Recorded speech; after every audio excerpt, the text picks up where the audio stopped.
ಸುಬ್ಬಣ್ಣ ಅವರೇ, ನಾಯ್ಡು ಅವರೇ, ಗುಂಡಪ್ಪ ಅವರೇ, ಸೋಮಶೇಖರ್ ಅವರೇ, ಅಮರ್ ಅವರೇ ಹಾಗೂ ನನ್ನ ಪ್ರೀತಿಯ ಮಿತ್ರರೇ,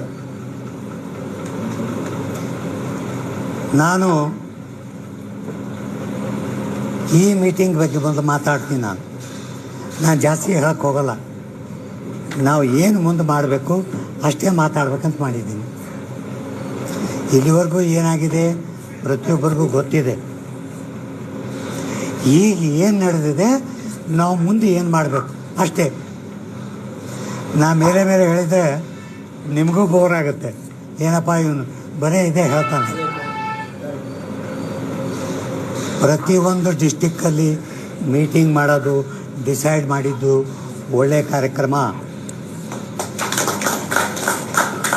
ಈ ಬಂದ ತಕ್ಷಣ ನನಗೆ ಕೆಲವು ಜನ ಹೇಳಿದರು, ಸರ್ ನಾವಲ್ಲಿ ಮೀಟಿಂಗ್ ಹೋಗ್ತೀವಿ, ಅವ್ರು ಏನು ಮಾತಾಡಲ್ಲ, ತಮ್ಮದೇ ಹೇಳ್ತಾರೆ. ನಾನು ಬೇರೆ ಸಂಘಟನೆ ಬಗ್ಗೆ ಕಮೆಂಟ್ ಮಾಡಲಿಕ್ಕೆ ನಾನು ರೆಡಿ ಇಲ್ಲ.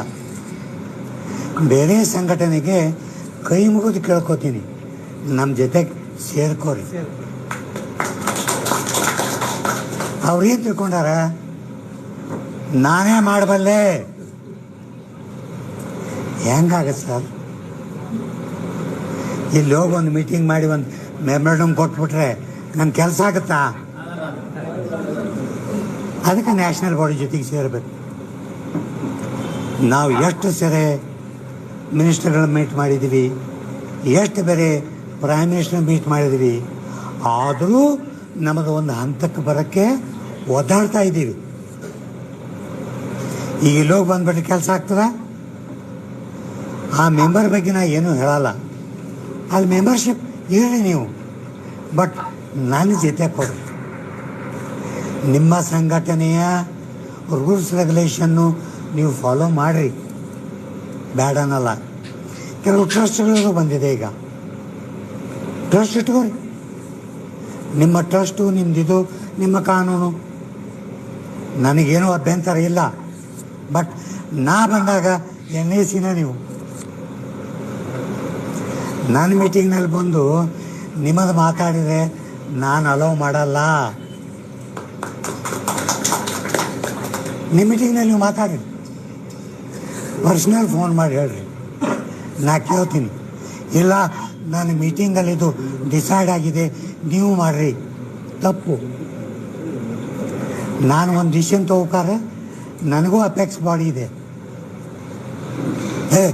ನಾವು ಸ್ಟೇಟಲ್ಲಿ ಏನು ಬೇಕು ನಾವು ಡಿಸೈಡ್ ಮಾಡ್ಬೋದು.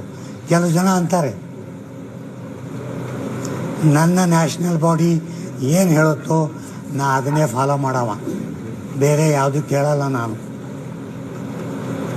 ಒಂದು ಮಾತು. ಎರಡನೇದು, ಈಗ central board of trustees meeting ಬೆಂಗಳೂರಲ್ಲಿ ಡಿಸೈಡ್ ಆಗಿದೆ. ಎಲ್ರಿಗೂ ಗೊತ್ತಾ? 10 ಮತ್ತು 11ನೇ ತಾರೀಕು. ಈಗ ಡೆಲ್ಲಿನಲ್ಲಿ ಕೂಡ ನಾವು ಉಪವಾಸ ಸತ್ಯಾಗ್ರಹ ಮಾಡೋಂಥ ಎಷ್ಟೋ ಕಡೆ ವಿಚಾರಗಳನ್ನು ಮಾಡಿದ್ವಿ. ಎಲ್ಲ ಸ್ಟೇಟ್ಗಳಿಂದ ಹೋಗೋದಾಗಲ್ಲ. ಇವತ್ತು ಬೆಳಗ್ಗೆ 5 ಗಂಟೆಗೆ ನಮ್ಮ ಮೀಟಿಂಗ್ ಇತ್ತು. ಎಷ್ಟಕ್ಕೆ? ಬೆಳಗ್ಗೆ 5 ಗಂಟೆಗೆ. ನಮ್ಮ ಡಿಸ್ಕಷನ್ ಏನಿತ್ತು? ಬ್ಯಾಂಗ್ಳೂರು CBT ಮೀಟಿಂಗಲ್ಲಿ NAC ಏನು ಕೆಲಸ ಮಾಡಬೇಕು, ನಾವು ನಿರ್ಧಾರ ಏನು ತಗೊಂಡಿದ್ದೀವಿ ಹೇಳೋದಕ್ಕಿಂತ ಮೊದಲು ಕೆಲವು ವಿಷಯ ಹೇಳ್ತೀನಿ. ಎಲ್ಲರೂ ಹೇಳಿದ್ರು, ವಿಡಿಯೋಗಳು ಬರ್ತಾ ಇದೆ, ಪೇಪರ್ಗಳಲ್ಲಿ ಬರ್ತಾ ಇದೆ, ಜಾಸ್ತಿ ಹೇಳ್ತಾ ಇದ್ದಾರೆ. ಅಷ್ಟಾಗಿಲ್ಲ. ಬಟ್ ವಿಚಾರ ಡಿಸ್ಕಷನ್ನು ಎಲ್ಲ ಕಡೆ ನಡೆದಿದೆ. ಫೈನಾನ್ಸ್ ಮಿನಿಸ್ಟ್ರಿಂದ ನಡೆದಿದೆ. ಅಮಿತ್ ಶಾ ಪ್ರೆಷರ್ ಹಾಕ್ತಾ ಇದ್ದಾನೆ. RSS ಚೀಫ್ಗಳು ಪ್ರೆಷರ್ ಹಾಕ್ತಾ ಇದ್ದಾರೆ. ನಡ್ಡಾ ಸಾಹೇಬರು ಪ್ರೆಷರ್ ಹಾಕ್ತಾ ಇದ್ದಾರೆ. ಯಾಕಂದರೆ ಎಲ್ಲ ಕಡೆಯಿಂದನೂ ಡಿಮ್ಯಾಂಡ್ಗಳು ಬರ್ತಾ ಇದೆ. ಇದು ಕಾರಣ ನಮ್ಮ ನ್ಯಾಷನಲ್ ಎಜುಕೇಷನ್ ಕಮಿಟಿ 28 ಸ್ಟೇಟ್ಗಳಲ್ಲಿ ಇದೇ ಥರ ಕಾರ್ಯಕ್ರಮಗಳನ್ನು ಮಾಡ್ತಾ ಇದ್ದೀವಿ. ನಮ್ಮ ಕರ್ನಾಟಕದಲ್ಲಿ 26 ಡಿಸ್ಟಿಕ್ಗಳಲ್ಲಿ ಮಾಡ್ತಾ ಇದ್ದೀವಿ. ಇಲ್ಲಿ ಬಂದಾರ ಗುಂಡಪ್ಪ ಅವರು ಬಾಗಲಕೋಟೆಯಿಂದ ಪ್ರತಿ ತಿಂಗಳು ಮಾಡ್ತಾರೆ.